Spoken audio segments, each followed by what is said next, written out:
Hey everyone, I'm Teresa Hammonds. I'm the director here at the McKinney Center, and I want to welcome all of you for coming to our first virtual exhibit opening. Tonight we are opening Stitches and Stories, historic quilts from the collection of the Heritage Alliance from right here in Jonesboro, Tennessee.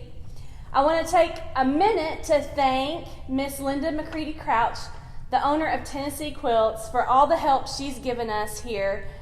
Linda has given us great insight and helped us plan throughout the exhibit. And I also want to thank the Heritage Alliance staff, Megan Toole. Megan stitched all the sleeves in the quilts today so that we could display them very safely. And I know from experience that there's not a whole lot more stressful for a museum person than to be putting stitches into 100-year-old quilts. So, Megan, thank you for all your work on tonight's exhibit. I also want to thank all the people and the families who have donated these quilts to the Heritage Alliance over many years.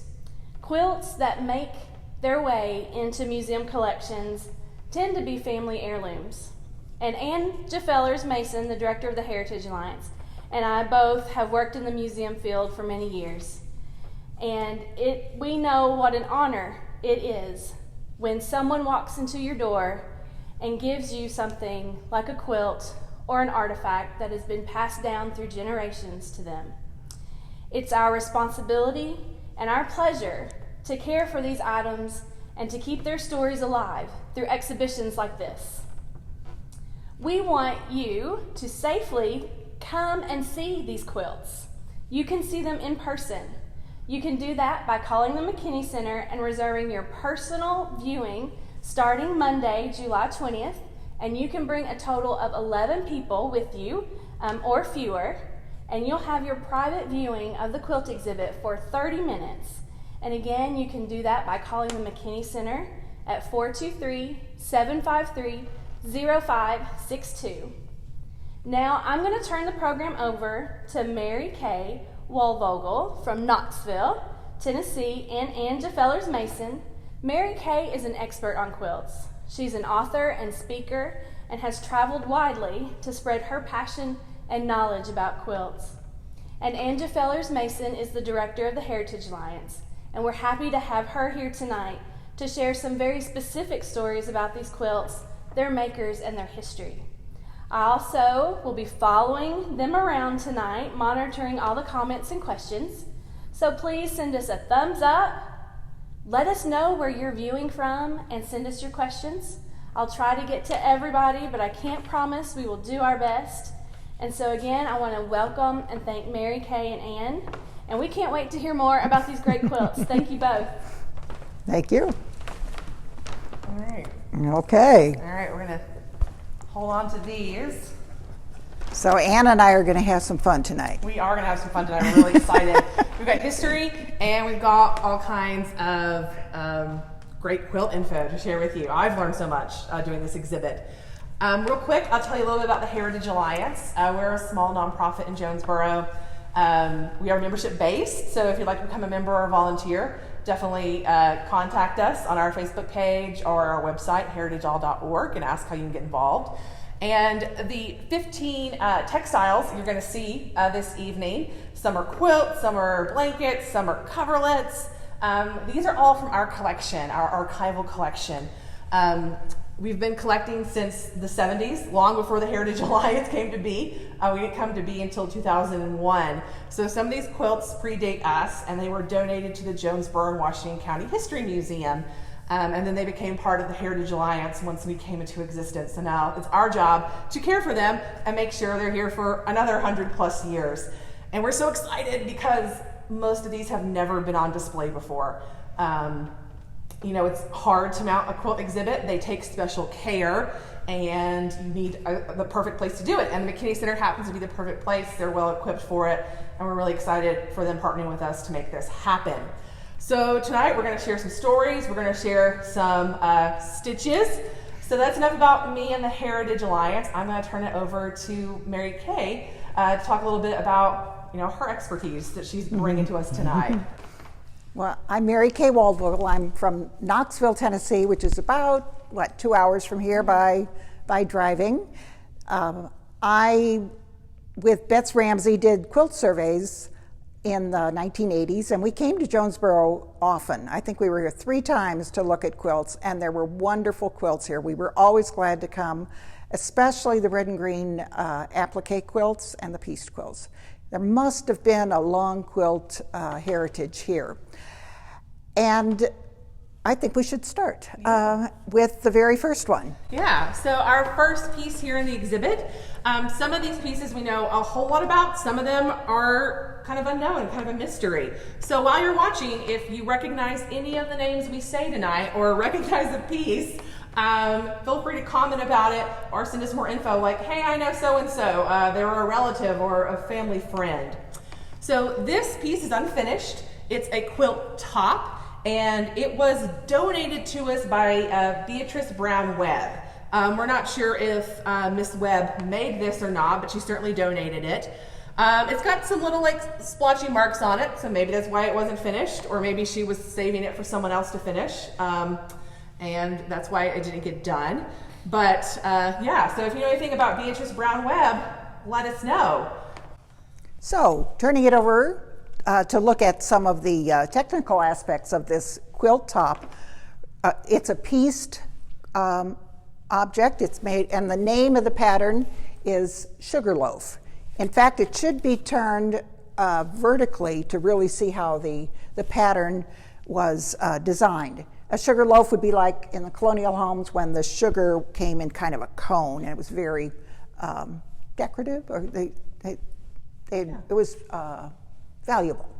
So anyway, this is a pretty common pattern. It came out in the probably the 19th century, but it became a classic pattern. And you'll notice that this one is made pretty much with diamonds and triangles.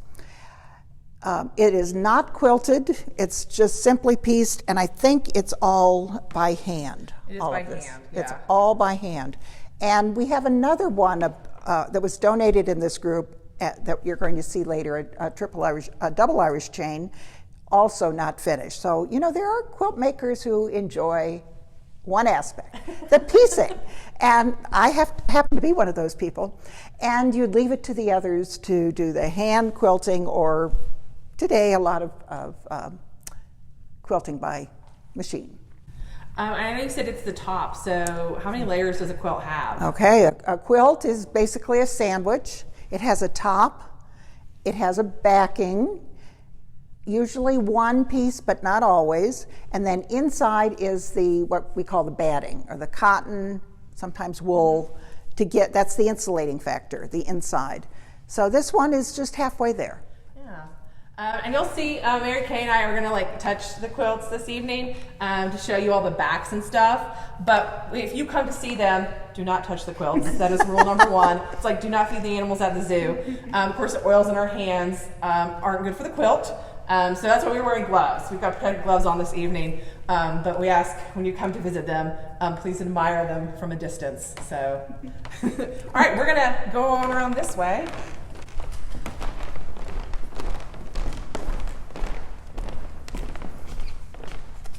And get started on our crazy quilt palooza. I called it that earlier. And I liked it. I like that, yes. We have a few crazy quilts in our collection at the Heritage Alliance. And this one's really striking. This is actually probably my favorite. Out of all of our quilts, I think this one's been displayed the most. And it has a great story. I mean, its story is recorded, and it's also stitched into the fabric. So this quilt was made by Mary Ann Smith Bayless from Jonesboro. She was born in 1842, died in 1925, and she was 52 when she made this quilt. And we know that because there's her initials and her age, 52. She made it for her son, James McBurney Bayless, and his name is on the quilt too, or his nickname. It says Bernie B right there. And then the family said she put a lot of her favorites into the quilt. So she stitched her favorite flower, pansies, her favorite tree, the maple tree right here. We've got a leaf.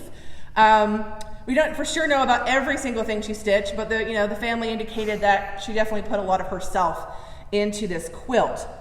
Now, this was donated to us by Mrs. Bosserman, and she was a part of the family. She was related to Mrs. Bayless, and the family story that had been passed down to her was that Mary Ann would make quilts to cover soldiers, Civil War soldiers, who died on the family's farm. The story indicates that the farm had executions that were held on the farm, really to execute soldiers who were trying to desert, and that she made quilts and went out and put them over the bodies of these soldiers who had been executed. Wow. So that's a really powerful family Yes. story that was handed down with this quilt. But yeah, this one is just such a piece of who this family was. So. And the date is on it. And the date, yeah. So this is even great because you got the date right here when it was stitched in 1895. So it's always exciting when you get a quilt and it has the name and the date on it. So we're going to see 3 examples of crazy quilts tonight that happen to be in this collection. The high style Victorian quilt, crazy quilts, and then this one is, I'm not sure it's a regional style, but we did see a lot of these in our Tennessee quilt survey. They are made of a little more muted colors. They are made of probably suiting fabrics, men's suit fabrics. There are some pieces of velvet in it, here and up here. They're beautiful. The embroidery work on this is just exquisite in these little bouquets. And the other thing we noticed, or after looking at this, you see different things every time you look at a quilt. Look at the variety of embroidery stitches. These were designed to cover the edges of these pieces of scraps. And it adds another dimension to crazy quilts. And this woman really did experiment. It looks like she tried every single one in the catalog, and there's some wonderful varieties. Your story about her using quilts to cover bodies, I've never heard that before. And that is a really powerful story. I have seen pictures in the Appalachian area where they'd wrap bodies in quilts before they buried them. And so this is really a powerful quilt. It has so much in it, like you say, the names and the dates. Yeah, and it's large. It's large. That's the other difference here. This is usually crazy quilts are more art kind of decorative pieces, maybe a throw over a piano or the back of a couch. And the other interesting thing about your 3 quilts, your crazy quilts, is that they're finished. And they have the backs on them. Now, these quilts did not have quilting in them. Again, we haven't seen any quilting. Those are the lines that join the layers together. This is just a loose lining on the back of the quilt. And it might be tacked every once in a while, but for sure it's sewn at the top and on the sides. This is a really interesting print. I wish you could see a little closer, but it's navy with a really neat little design on it, and it looks like stripes. So that's a pretty neat one. There's several places where she uses her initial B. B. Yeah, there's also B's and MB. Yeah. There's a lamb at the bottom, which I would like to know if it was her favorite animal or if she called Bernie her lamb. I don't know. So some things you know, some things you can just maybe kind of read into the quilt. Every one of these is a little bit of a mystery. That's what makes it fun. Yes. So, all right, we're going to go to our next crazy quilt. Okay, I'm going to go behind. So this one we have laid out because it's backing. We decided it wasn't strong enough to hold it. And it's so pretty we didn't want to damage it. This quilt actually comes from Martha Baxter. It was part of her estate. So my guess is she made it. I'm not 100% sure, but it was part of her estate. And it was donated to us by Sue Henley. And the connection between Sue Henley and Martha Baxter is that they lived in the same house. It's the only private residence on Main Street, Jonesboro, near the Lollipop Shop. It's got the green shutters, so if you want to go check it out, obviously it's a private residence, so don't just go in, but if you want to walk by it. Sue Henley still very much lives there, and Martha left a bunch of stuff in that house, and Sue gave it to our museum. So we have like Martha Baxter's Christmas cards and her Valentine's cards and her letters to Santa from when she was a kid. Pretty sure we have her wedding dress from the late 1800s. So we have a lot of pieces from her life. And I love, this quilt's just so colorful. Yes. And pretty much everything else we have from Martha's life is extremely colorful too. So I feel like this very much fits what I know about her, sort of to a T. Yes, this is a classic Victorian crazy quilt. Notice that it is a smaller size. It was not really meant for a bed.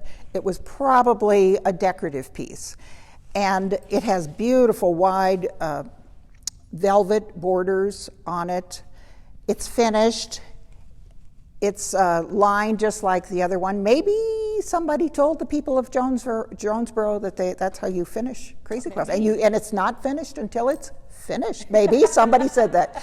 The fabrics inside are velvets, a lot of ribbons. Mm-hmm. Some of them look like jacquard woven ribbons, maybe imported from France.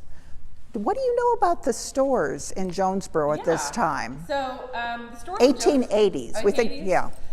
Well, they just follow tradition from early Jonesboro.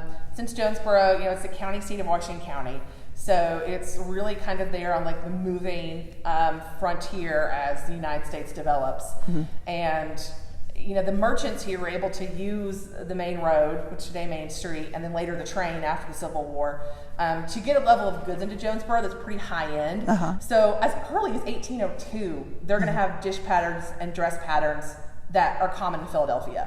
Uh-huh. So by the late 1800s, that's just, even more availability. So Jonesboro's always been pretty, wanted to be on like the edge of fashion, right. For a small southern town. Right.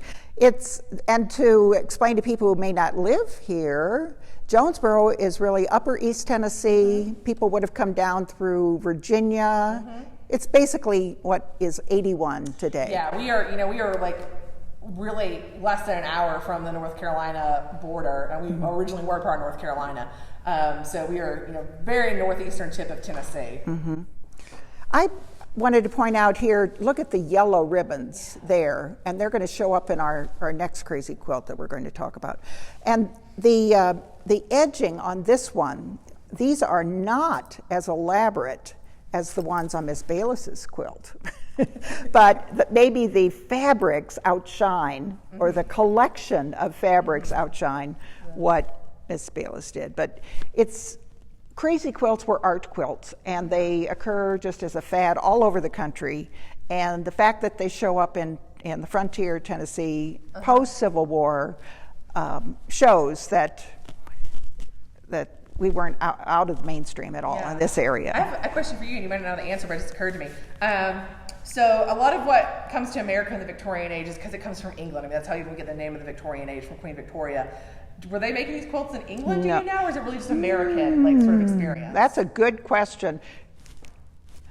That you don't see as many in England at all. Yeah, Boy, okay. Somebody might answer that but no, these grew out of the 1876 Philadelphia Centennial Exposition, and they have a feel of the Oriental, the broken China design on pottery from the Orient, and there's Japanesemo kind of going on in decorative arts, Japaneseism at that time.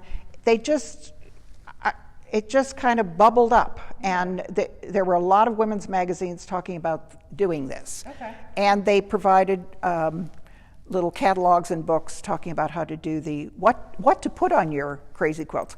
This woman has a few little motifs, the crescent moon and the interlocking circles. Miss Bayless back there had her own. Those are really original designs. I really like her her quilt. I will say, if you come to the exhibit and you see any of these little numbers stitched on the quilts, those are our ID numbers for the museum. So this lets me know where this lives when it's not on display. All right, Okay, we're go to the third to one. The next crazy quilt.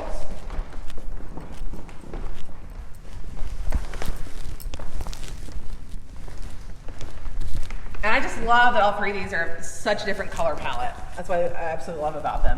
So this one was made by Mary Carpenter, and she died in 1969. She was 94 years old when she passed away. We don't have an exact date on the quilt, but it was donated to us in 2006, and the donor, Loeva Saylor, believed that it was between 100 and 150 years old in 2006.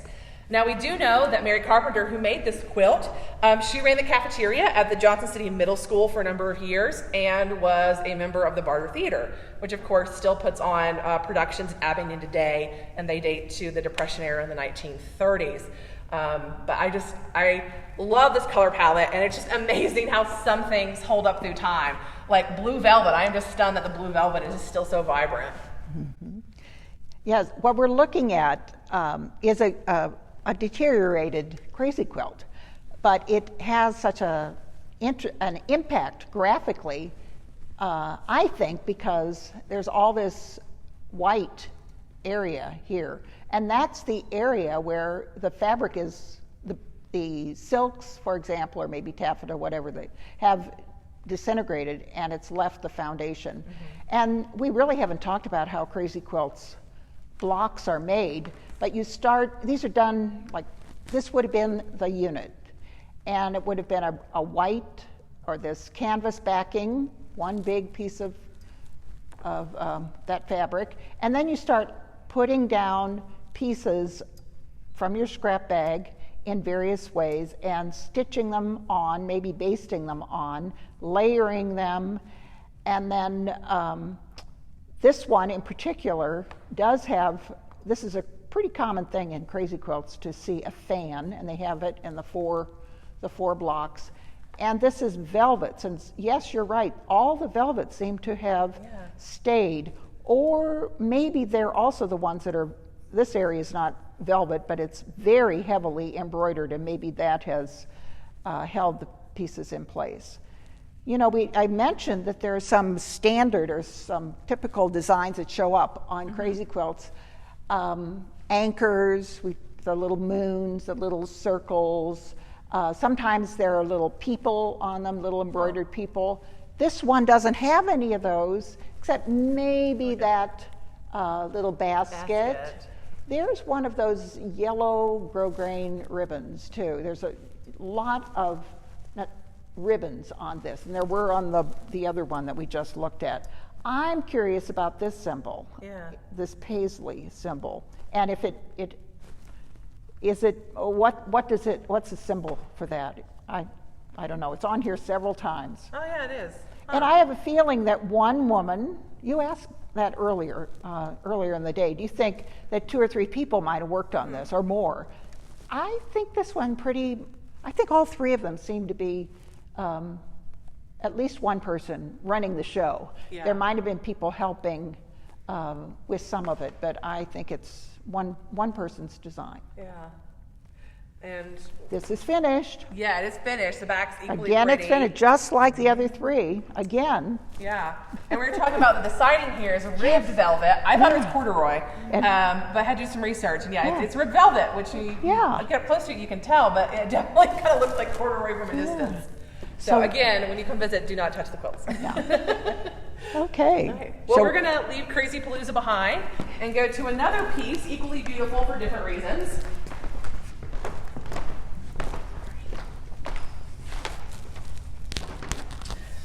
So, unfortunately, this is another piece we don't know as much about. It's a blanket, a woven blanket. It was donated to us in 1983 by Mrs. Mara L. Osborne. So, if anyone knows her, let us know. But this is, like I said, a piece that's really pretty for very different reasons. It's it's wool and wool. I mean, the weft is wool, excuse me, the warp on the loom would have been wool, and the weft going back and across was also wool. That's a little unusual. We're going to see in the next 2 or 3 coverlets that they have a cotton warp and then the wool weft. I just think this is lovely. I think it does have a name. I think it's called bullseye. This little particular weaving pattern, and that it is all over. It's the same little weaving pattern, but they've added the extra dimension of color and having just 2 colors, but it really makes it a special piece because it crosses, it makes a different color aspects, and it gives these 3 lines on either side add to it also. So it comes out being a bordered blanket. And you talked about how, this isn't 2 pieces stitched together. No. That, this is all one loomed piece. Yeah, I'm not sure what is going on. And so if a weaver knows, this is a really wide piece, probably 72 inches wide, wider than 2 loom widths. So maybe it may have been done with 2 layers at the same time. I'm not sure.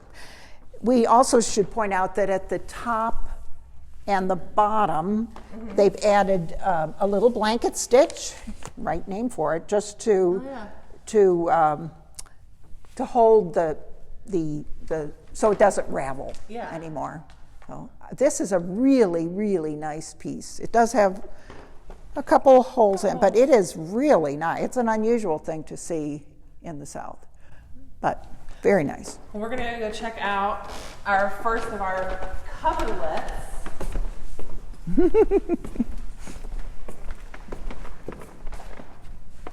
Now, what do we know about this one? All right, so this one, another one, unfortunately, where we don't have too much knowledge. We know it was donated to us in 1993 by Miss Ida Bell Fox. But you can see it's really different from the last piece we looked at. And what's the difference between a coverlet and a blanket? Well, a blanket, I think, it was just 1 layer. Okay. And I think that was definitely designed to be a blanket. It had border aspects, border design on it. On this one is called a coverlet, and it's a overshot design. That's a type of weave that really is by far the most dominant kind of coverlet we see in Tennessee, North Carolina, farther west. A little north of here, we're in Pennsylvania, West Pennsylvania, Indiana, Illinois, where we'll see jacquard woven coverlets. But this one, it's called overshot because when it's woven, and it's all planned out, and when you put it on the machine and you put them on the heddles in a certain way to create these designs, and then it's the way you raise the petals that you come out with this design. It's called overshot because there's some areas where the thread as it goes across skips over, and it's planned. It would skip over, let's say in this case, about 10 or 15 pieces of thread. On the back side of that navy, you're going to see white. So it's called an overshot. Yeah. Now the other thing is that it was being woven on the loom, and right now we have 2 panels that are joined down the middle with this seam, and the one would have been at the end of the other one. They would have cut it and then put them side by side, seamed it down the middle, finished off the bottom, probably again with some kind of stitch or binding.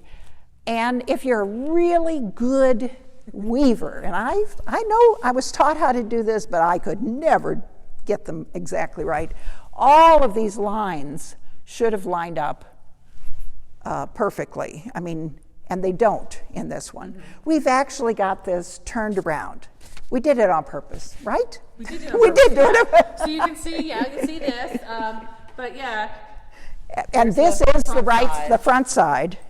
It doesn't look that much difference. Look at this wonderful repair. Yeah. It's a darn, I love this stuff. Well, anyway.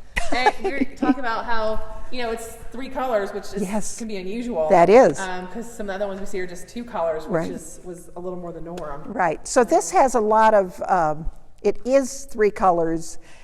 It's got a lot going for it, but its center seam doesn't line up. Yeah. That's okay. So what would you date a piece to this? This could be 19th century. This could be right at the Civil War, maybe before the Civil War. They were in this area, they lasted a lot longer. There was I think there was a revival of interest in weaving, and people had looms in their homes.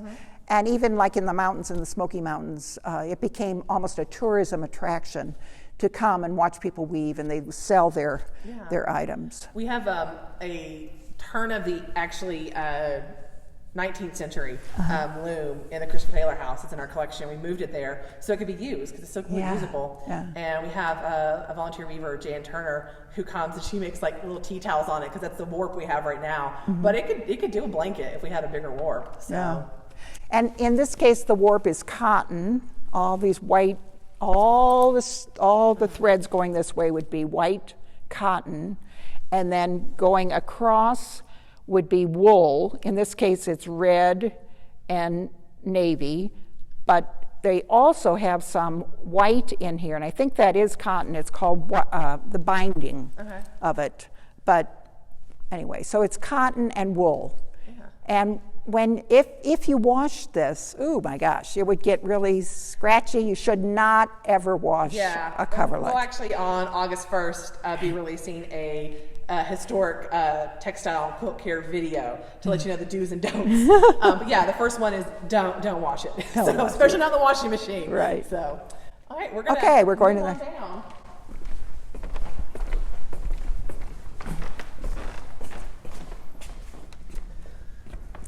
And we're on back to quilts. Back to quilts.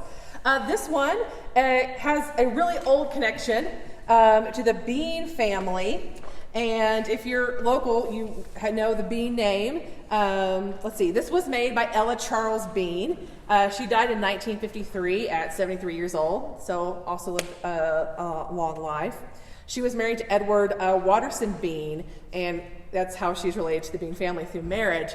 But of course, Bean family dates back a long time in this area. William Bean was noted as the first permanent European settler to live in what would become Tennessee. So that family's been around. And this was donated to us by Ada Jo Shell, and Ella was her grandmother. Okay, so when they told me about this quilt and I knew the Bean family, I thought, whoa, this is going to be a great 19th century quilt. But then I saw the fabrics. I thought, oh, well, it's a beautiful quilt, but this is 20th century. And indeed, it turns out that the quilt maker was, her quilting life would have been in the 20s, 30s, and 40s. And I would date this to probably the 30s, because of the fabrics. The pastels, and especially the lavender, are coming in again in the 1930s during that quilt revival. And the name of this pattern is called album block. It's an old pattern from, you see it a lot more in Massachusetts and New York. And it's called album because there's room in the middle to write a name. And you do see album quilts with handwritten names in them in Massachusetts, etc. But this was it's definitely a 20th century piece, and the block album it's an interesting block to make, and I think a lot of quilt makers enjoy making it.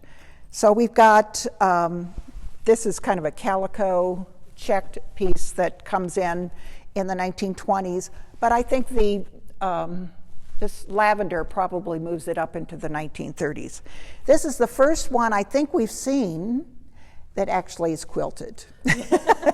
And it's pretty utilitarian quilting. You can just barely see these quilting lines, and it goes from one corner, just diagonal lines across the quilt. That's a little unusual.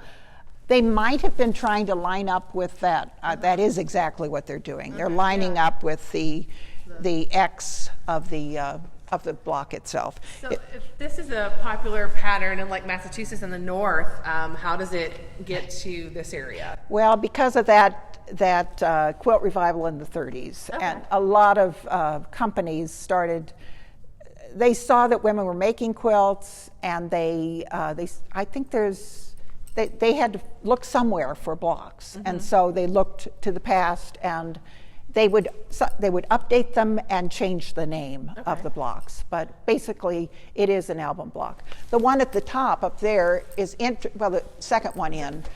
You could see the way the colors have been placed in that. It looks like an entirely different block. Yeah, it does. So. And when you were showing the back, and I interrupted Yeah, you, so. but it's just a white back, and it's quilted in diagonal lines, without a lot of stitches per inch, and the binding is from the back to the front. Sometimes people would buy a separate binding, or make a separate binding, but this one is very utilitarian, just bringing the back, the extra fabric that would have been there, and just turning it under and sewing it on and finishing up the quilt. And this has a little wear and tear to it, so it looks like it was a quilt somebody might have slept under, actually. Yes, So, yes. yeah. Okay. We're going to go to a thicker one now. Oh my gosh, yes. This is one of my favorite. I just think I don't know. I really like this one too. So it's really striking, but unfortunately, we don't have a whole lot of info on it. It's tumbler quilt. It's really thick. It's probably our thickest, heaviest quilt. Heavy. It's just it's serious. And it was donated by Miss Billy Davis in 1997. I don't know if Miss Davis made it or if someone in her family made it, but it came to us by way of her in 1997. But it is a hardy piece. Yes.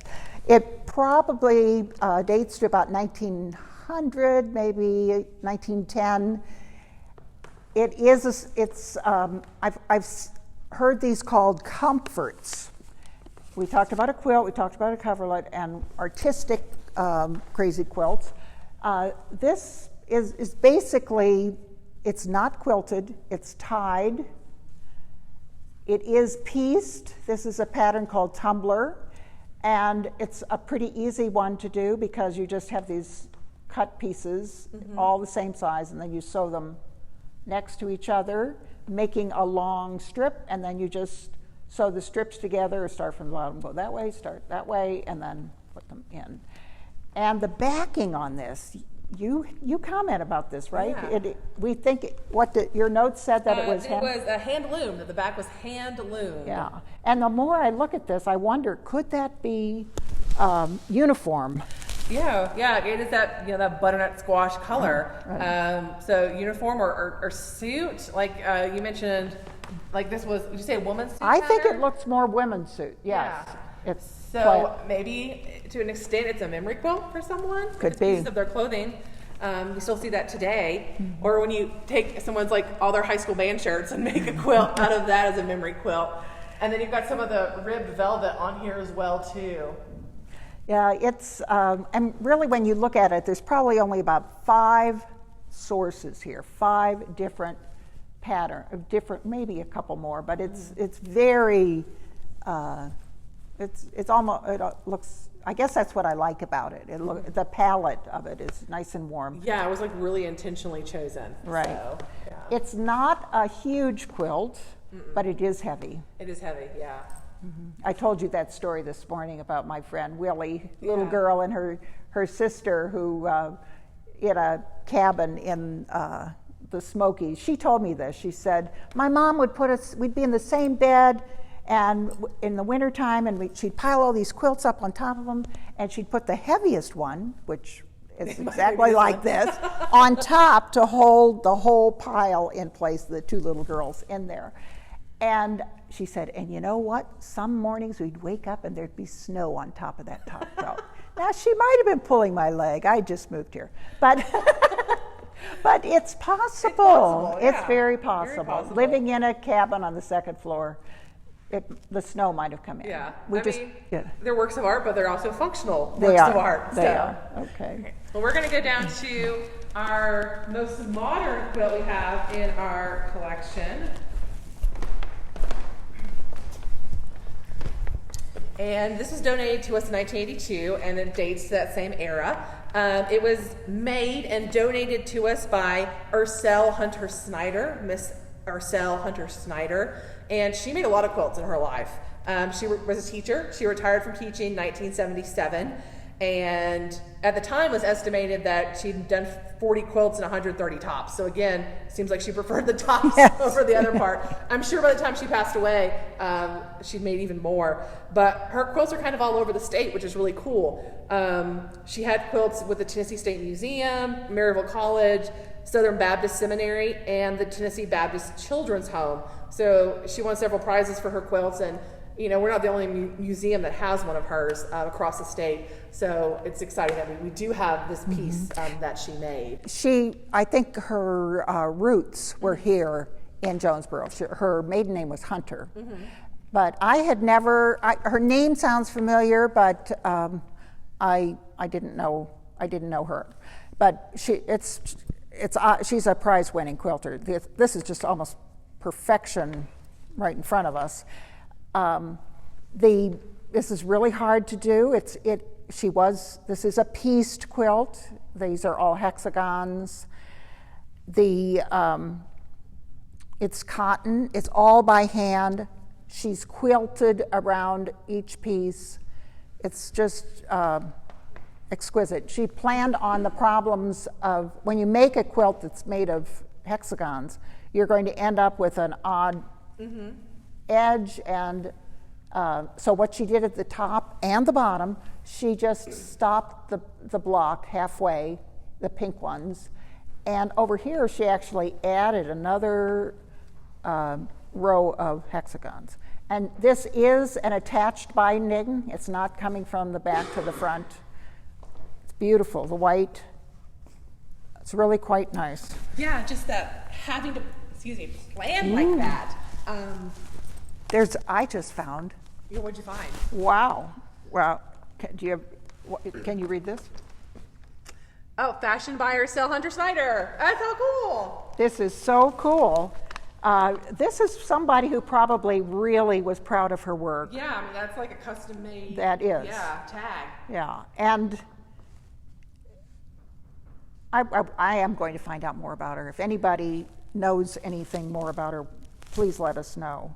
So that is very nice. That is cool. Okay. All right. And we're going to go on to this quilt right here that has a very special tie to this building. So it's really exciting that we have it and it gets to be displayed in this building. This quilt belonged to McKinney, and we're in the McKinney Center, and actually the center is named after his family and their legacy, and he's a big part of that legacy too. Now, he had this quilt in the 1950s. It was part of for his baby bed and for the bed he had as a kid, and we actually have the whole bed in our collection. We don't have the bed on display, but we have the quilt, which is really cool, and it was made by his grandmother, Corey McKinney. Ernest McKinney Sr., his father, was elected in 1968 as alderman in Jonesboro, and he was the first African American to hold that position. And a few years down the road, in 1987, his son Kevin became mayor of Jonesboro, and he was the first African American to hold the position of mayor in town. And the school we're in right now, the McKinney Center, was originally the segregated school from 1940 to 1965 when the local schools were integrated. And Kevin's mother, Marion, was a huge part of integrating the schools because Johnson City Schools was, their plan was a grade a year, which was too slow and not following the law. So she wrote letters with a bunch of other parents, was like, no, this needs to change, you need to speed it up. So it's part of why the schools got integrated locally in 1965.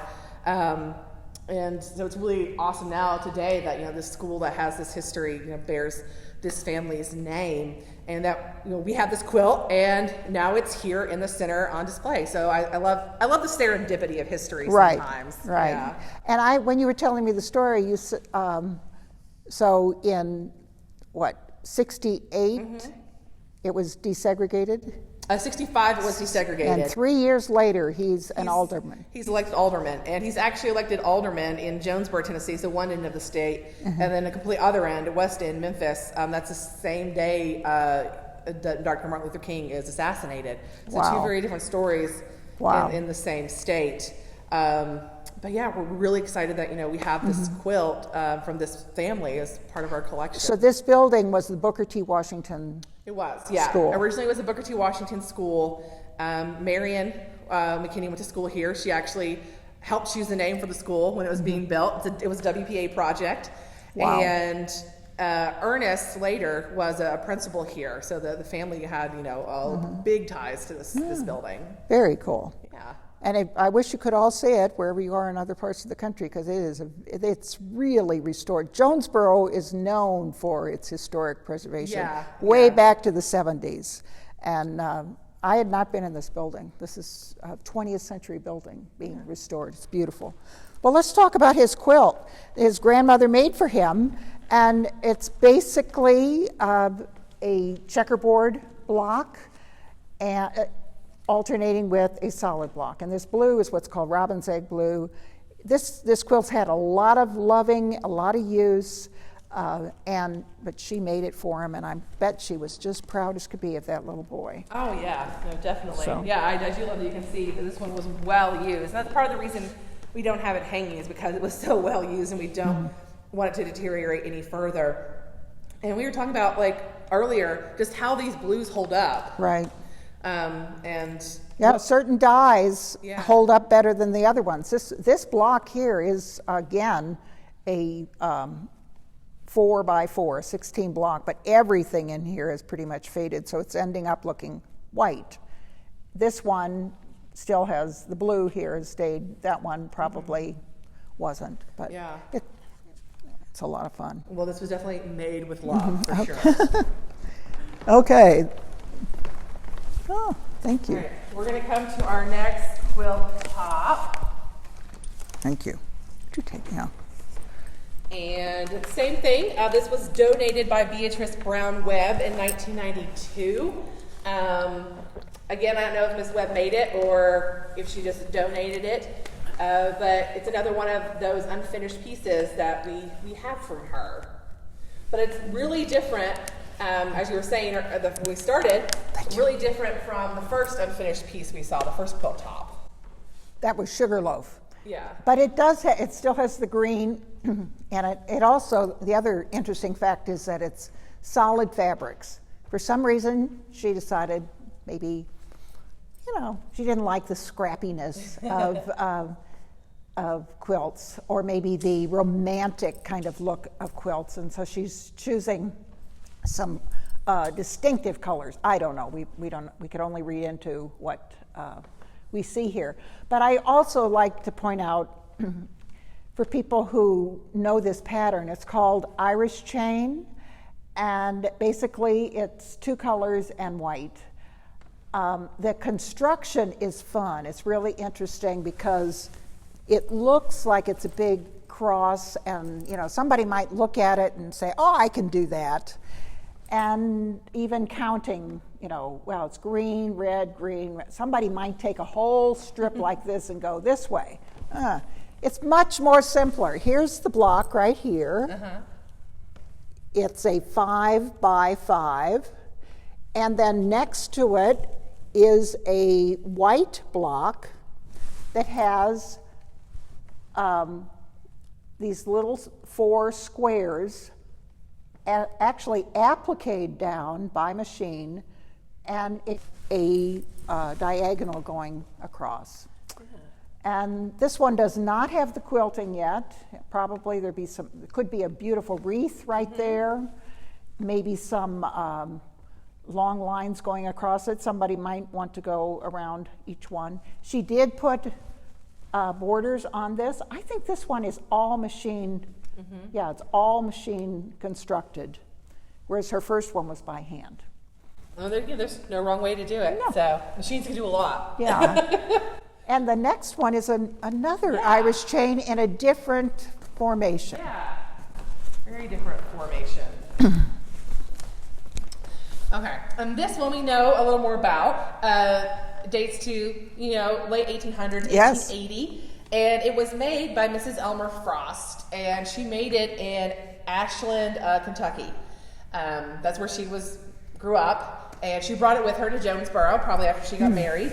And she was in her early 80s in 1949, so that's what made the donor, Wilda Wilson, think that this quilt dated to the late 1800s. Mm-hmm. Okay, and a way that quilt historians date quilts is to look at the print fabric. Mm-hmm. That one was hard because it didn't have any print fabric in it, but this one actually does. You see in the red?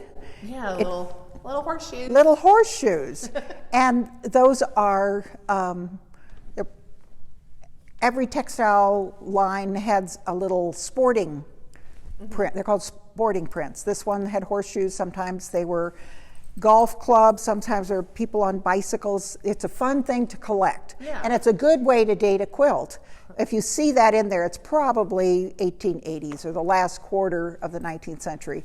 Also, these beautiful blue and white calicos come in about the same time also. We notice that this one is using some probably calicos that are a little bit older. They've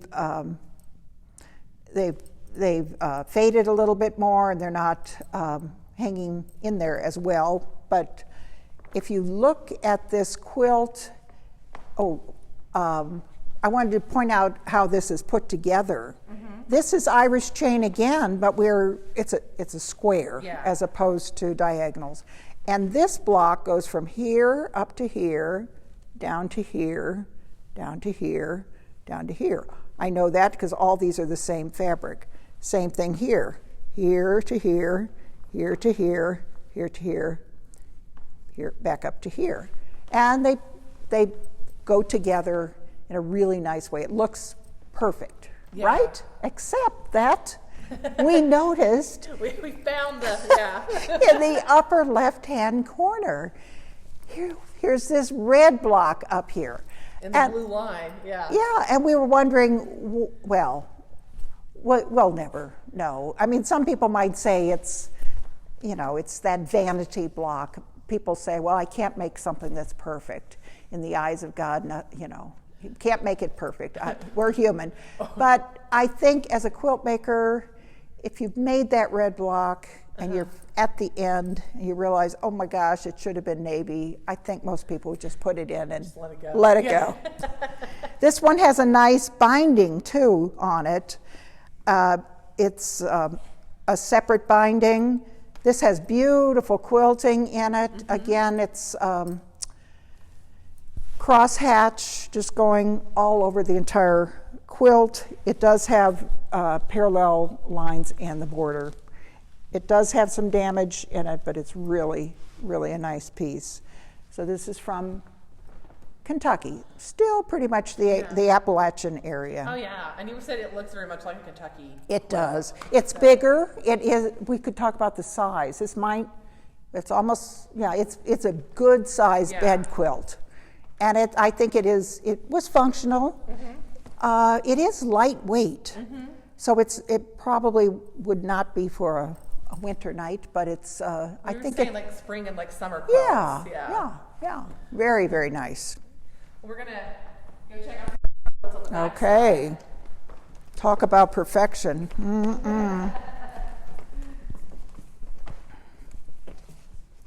All right. So with most of our coverlets, unfortunately, we don't know a lot of the story, and this one's probably the most unknown. We got it in 1991, but we don't even have the donor's name.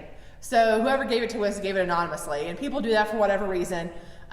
Maybe because they don't know, they just got it and they're like, here, please take this, don't put my name down. But it's still cool that we have it, because we were talking about like what a unique piece it is. And just for me, who I don't have a lot of knowledge about textiles, but I have so much more now thanks to you, and a whole new appreciation for these pieces. When I first saw this, I was like, it's like a Magic Eye poster. Like those things in the 90s that you put your face up to and it would move and you try to find something. That automatically is what it made me think of. Although it's much older than that. Yes. It is another overshot coverlet, probably from Tennessee. And it is made again in 2 panels.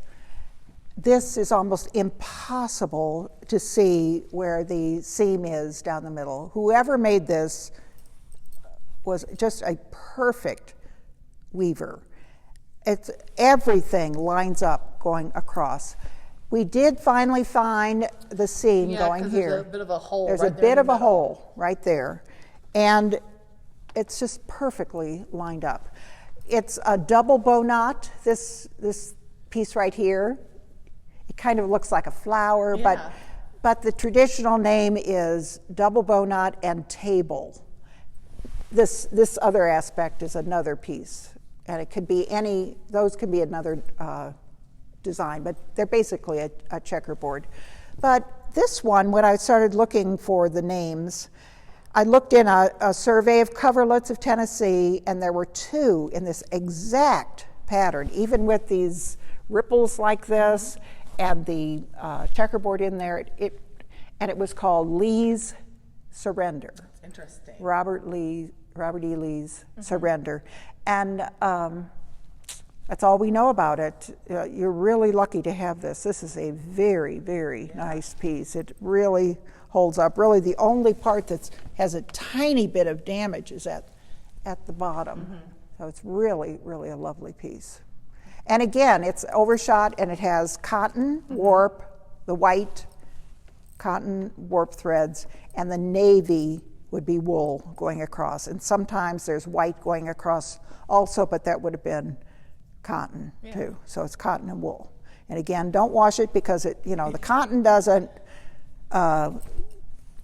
shrink.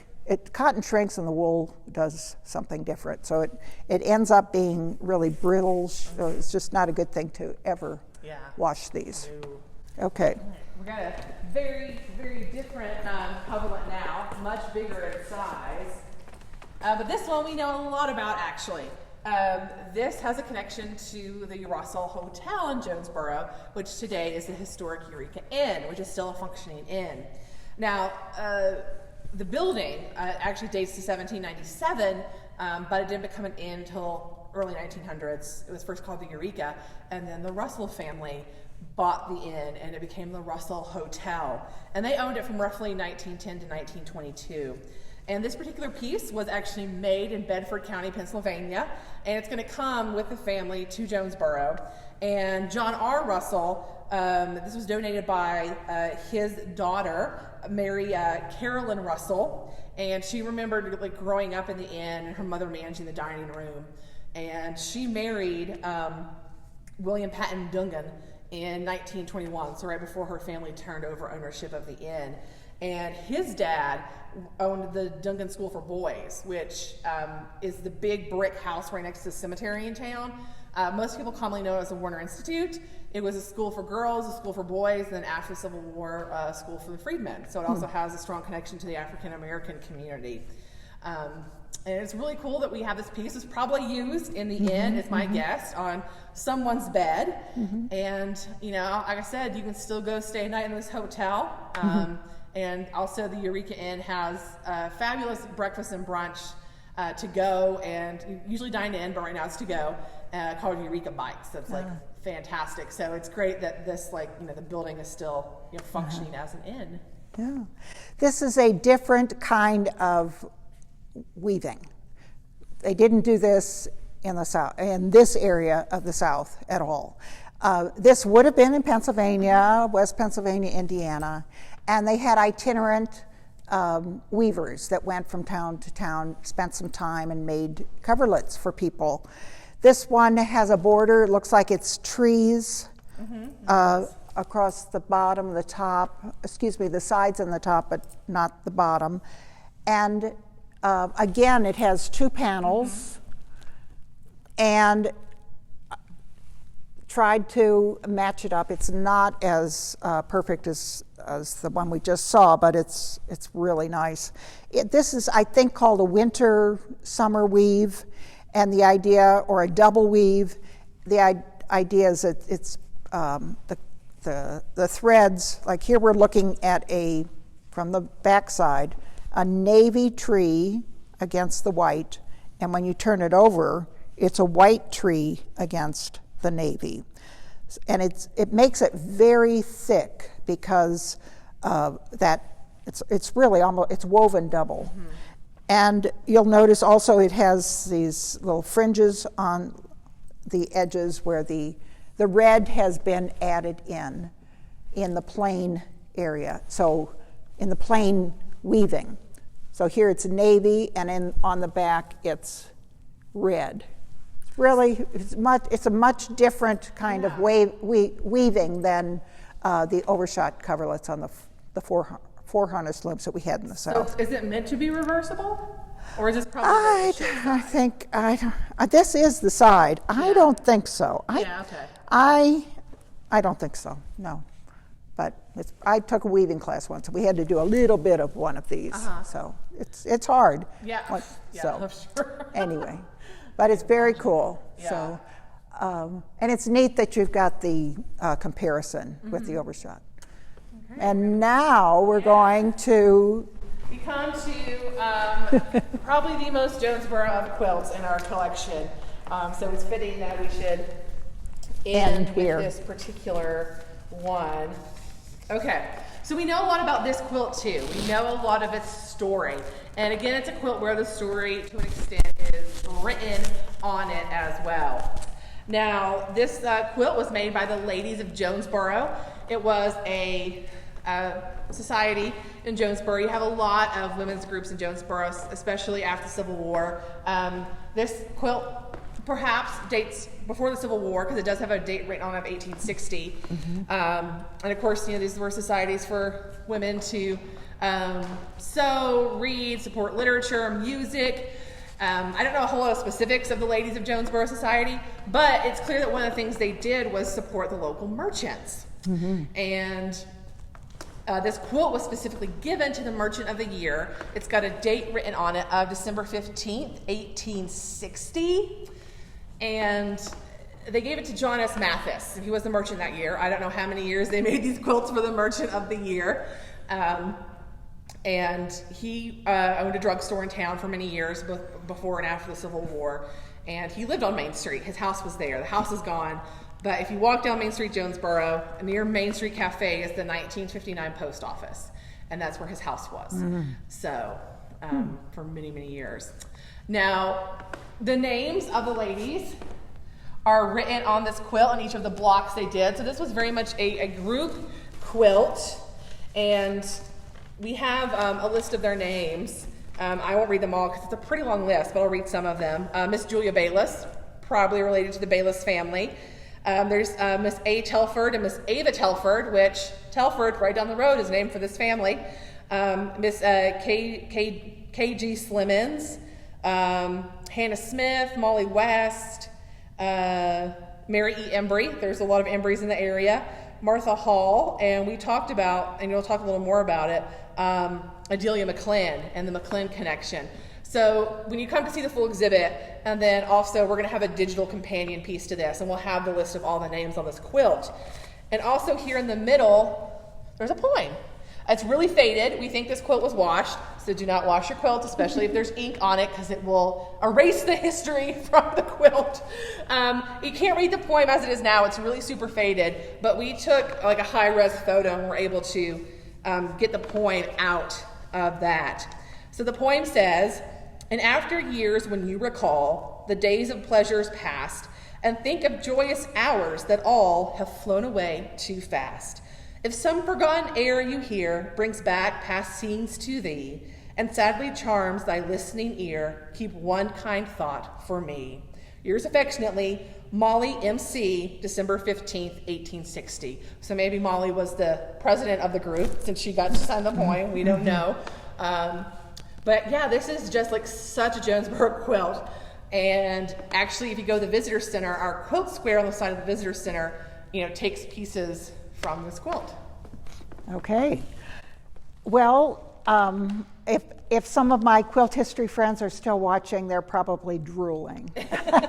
Because when you find names and a date on a quilt, it just, it sets it all in motion. Mm-hmm. You want to find out why it was made, when it was made, and what the relationships are between the people who signed it.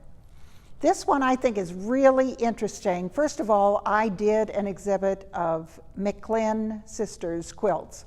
And this Adelia McKinney is not one of the sisters, but she is related. And this bloom in the center, she might have called it Rose of Sharon, is just exquisite. And it shows up on the McKinney quilts too. The same flowers are kind of down here too. But okay, well, I'm putting my other hat on, and I'm sure if my friends are watching, they're saying the same thing. They're saying, but look, 1860, before the Civil War, the green, like this, I call it the lemony green. And if it fades, the colors kind of migrate, and you can kind of see it here. It's blue and yellow made the green, but if it's going to move, it still stays pretty lemon yellow.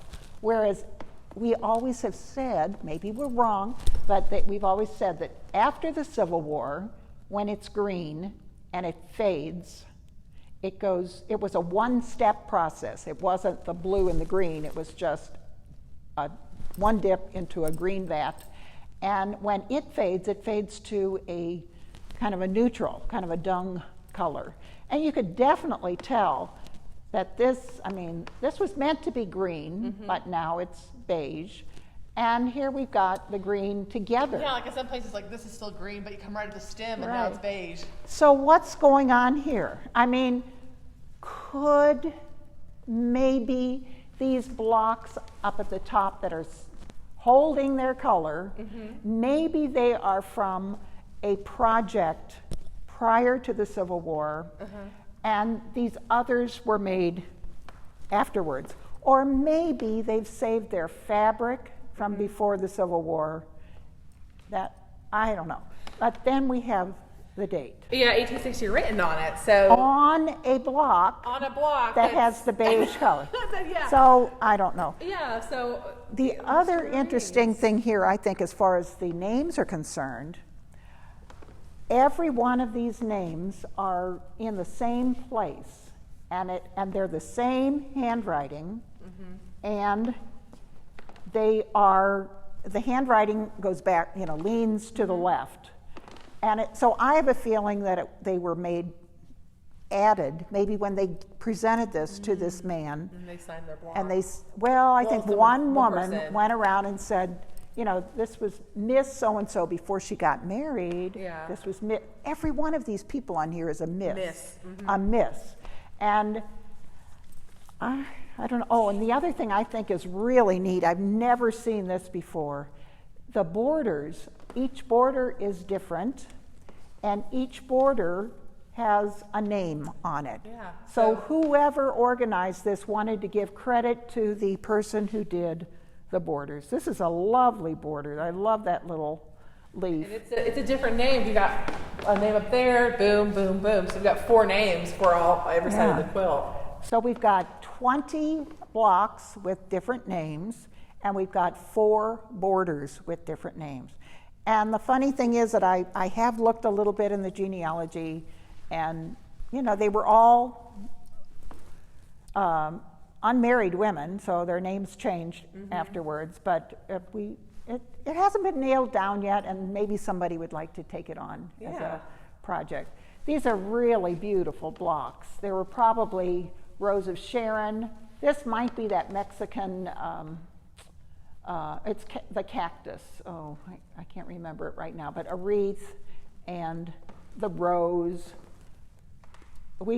It's just a wonderful piece. And I think because we are so close to Virginia, Jonesboro does seem to have this tradition of applique friendship quilts is not big in Tennessee through the rest of the state. Interesting. But here it does seem to be. Some of that, Virginia influence, and maybe one of these ladies was originally from Virginia. Maybe. And even the other quilts that I've seen from Jonesboro often have names and dates on them, and that's unusual. But that might be because there was a women's school here, maybe a sampler kind of thing going on. They were being taught how to do this. We have, two academies for women that are operating in town in the 1850s. There you go. Yeah. And were they teaching? Quite possibly. Applique. I don't know. We have one of these class schedules for one, so I'll have to go back and check and see if there was like quilting or applique or something like that on the schedule. So, all right. Well, I think this is. Oh, and then we should talk about the quilting. This is the best quilting. It's probably as nice as the Kentucky one, but it's just beautiful. This took a lot of time to do it. It's over the entire piece. It's all cross-hatched with really tiny stitches per inch, and it really does look like it was made. It was a project. They went out to buy the fabric. Oh, the other thing we didn't point out is that this pink, this double pink, it's kind of a print, is absolutely the same in all of these blocks. So these are not people who were making them at home with their own fabrics and turning them in. They had come to one place and were working on them together. You said with the exception Except Adelia's. Adelia's is, I don't know. She might. Maybe she was just like, no, I like this better. And I wonder if she was the leader of the whole shebang. Maybe, I don't know. Maybe. She married in 1870 a man named Bales, B-A-L-E-S. So her name changes to Adelia Bales. Yeah, and I will say this quilt stayed in the family because Mrs. Metzger, who donated it to us, John Mathis was her father. So, and he was the Merchant of the Year. Actually, grandfather. So, grandfather. And he was the Merchant of the Year in possibly 1860. Yeah. But we knew he was a merchant in town for a long time. So, definitely this quilt stayed in the family until it came to us. So. Okay. And so if you have your own quilts you want to share, your own handmade quilts, we encourage you to do so. On the McKinney Center's Facebook page, they're going to set up a gallery that you can submit to on the form. You just have to click it, box, you fill it out, and you submit your photo, and it gets added into this community quilt project. Because we want to see your quilts. Handmade quilts, if it was made in the 1880s and it's to your great-great-grandmother's, or if you made it just last year and it's handmade, we want to see it and the story that goes along with it. So feel free to submit to that community quilt gallery, so stay tuned to the McKinney Center for exactly how to do that. This exhibit is up through August 7th, and again, you need to call the McKinney Center to come and set up a time to see the exhibit. Don't forget to bring your mask, that's very important. We're also going to have a digital version that the Heritage Alliance is going to launch of this exhibit in case you don't live where you can come see the exhibit, or you don't want to get out and travel right now. So there'll be a digital version as well. But if you want to see the quilts in person, they are here for you. You get a private viewing. Just schedule your time. The McKinney Center has been doing a lot of try it challenges with different art projects. So they're going to do a try it challenge with a crazy quilt. You don't have to sew, so don't worry about that. But you'll see more about how that project's going to be put together. But you'll get to do your own sort of modified crazy quilt. And then the McKinney Center, too, has been doing story times every Tuesday and Thursday at 2 o'clock. And while this exhibit is up, the books are going to be about quilts, because there's so many really cool kids' books about quilts, because they're family stories that need to be saved. Let's see. I think that's it. And then when you come check this out, there is a donation box. We encourage you to donate to the McKinney Center. It helps our educational programs and to the Heritage Alliance, because we know when we put these quilts back away in storage, they need all new tissue paper, and their rods have been really bent because they've been on their rods for so long, but now they're not, so they're really happy. So any amount you can donate will help us, preserve these quilts for 100 years from now, because that's our goal, to keep these beauties. So maybe further down the line they can be displayed again, and maybe we'll have some more. You're welcome to donate some of your quilts to us as well. We can't take them all, unfortunately. We have limited space, but we're always excited to see what you have. So submit, come and see the exhibit. Thank you so much to Okay. Merikay. Do you have any final words? Well, I just want to say thank you. It's great to see a small town do big things, and I think this town really does. They treasure their history. You come here and it almost looks like a town in New England or Virginia. I don't think it was damaged during the Civil War. No, at we got really all. lucky. There weren't any major battles Yeah. here, and so a lot of the buildings are still standing. And there's so. Stage Road, and here are all the houses right up to the edge, and I can just imagine a stagecoach going right down and walking down the street. It's really beautiful old homes too. And then the storytelling festival that happens. Yes. Not this year, Yeah, but this year's a little different. It's virtual, but we love a good story in Jonesboro as well. So I encourage you to check out their virtual programming they've got going on, and the Jonesboro Storytelling Guild, because stories come in many forms. Some of them are stitched. So, all right, Okay. guys. Come Thank see the you. jobs one way or another. Thank you so much. Yes. Be safe.